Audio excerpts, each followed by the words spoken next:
coming up.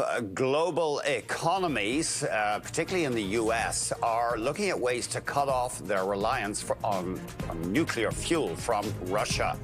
We are going to talk to an industry observer who says this is an important example of how America needs to take back independence in a major commodity. That's coming up. Washington is determined to break America's reliance, which has been there for decades, on Russian nuclear fuel. But it's going to be tricky. America produces basically no uranium right now.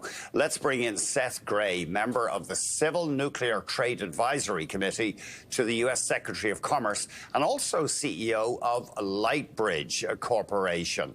Seth, let's just very quickly look at Lightbridge because not a huge company, but you plan to shake things up in the nuclear fuel industry.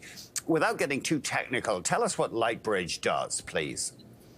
Well, our main activity is working with the U.S. government, with its facilities, to lead toward demonstrating our new nuclear fuel technology, where we've been designing advanced nuclear fuel that will work in the existing reactors and new ones, including small ones, that will significantly improve their economics by increasing their power, dramatically increasing their safety by running about 1,000 degrees C, about 1,800 degrees Fahrenheit, cooler down the center line of the fuel rods, as well as improving the non-proliferation. So as nuclear spreads around the world, you don't have to worry about proliferation danger.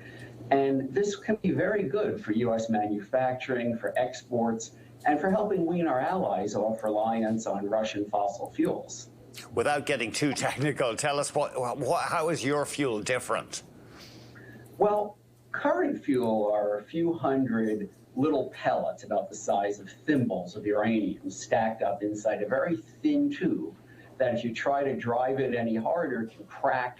It's that tube that can melt in a reactor. So we've reimagined nuclear fuel from scratch, using modern technology, using modern metallurgy. We don't have pellets inside a tube. This is one we produced recently, where it's a very high-tech extruded rod with several regions within it that increases the surface area where temperature is leaving into the water, that has a shorter path for the heat to escape from the rod, that has much better heat transfer up and down the rod, that just doesn't produce with this very high technology the weapons usable plutonium inside the fuel rod. And we'll soon be finishing a phase of work with Pacific Northwest National Laboratory, funded by the Department of Energy, to demonstrate the casting method we use to produce this rod.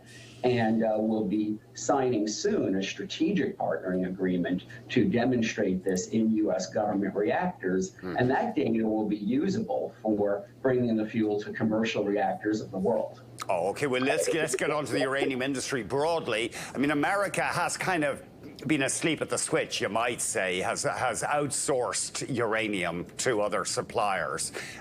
You've only got one processing plant left in America, I believe.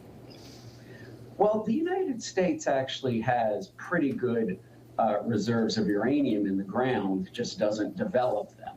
Okay. The United States relies on Canada, on Australia, on Kazakhstan, mostly to import uranium. And for enriching it, we have one European-owned plant in New Mexico, and we have another that looks like it might get going in Ohio. And then we don't have any plants operating now to do what's called conversion, chemical process. The uranium can be enriched, but there's one that will reopen next year in Illinois. So the U.S. really is coming back, and the government is taking the lead on helping to finance this. The deposits in the States are not nearly as good, though, are they? The mineral deposits, as in Athabasca and Saskatchewan, for example.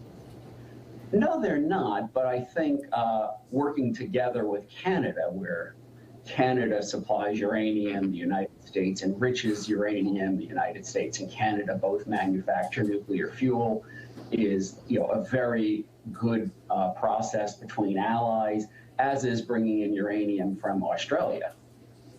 of course, the Australians' major producers. There's a dispute, or there's always disputes in Washington. Will Washington have to spend a lot of money, the U.S. federal government, to actually revive nuclear conversion processing in the United States? I don't think it's going to take that much. I think that nuclear power has about a 3 million to 1 energy density advantage over anything else. These plants just produce so much energy that over the life of these plants, the amount of power that is produced always ends up being worth the investment. And especially as we want to make sure that there are people who are using electricity from reactors to heat their homes, to do things that save natural gas for our allies who desperately need that in the winter in Europe now that Putin has cut off supplies, pipelines have been attacked. I think we really do have to think of this as cooperation among allies and producing our electricity in ways that reduce our fossil fuels and export our fossil fuels to allies is more important than ever right now. Seth, we better jump. I could talk to you about nuclear power all day. Thank you very much indeed for joining us. Thank you, Andrew. Seth Grae joining us there, CEO of Lightbridge Corporation.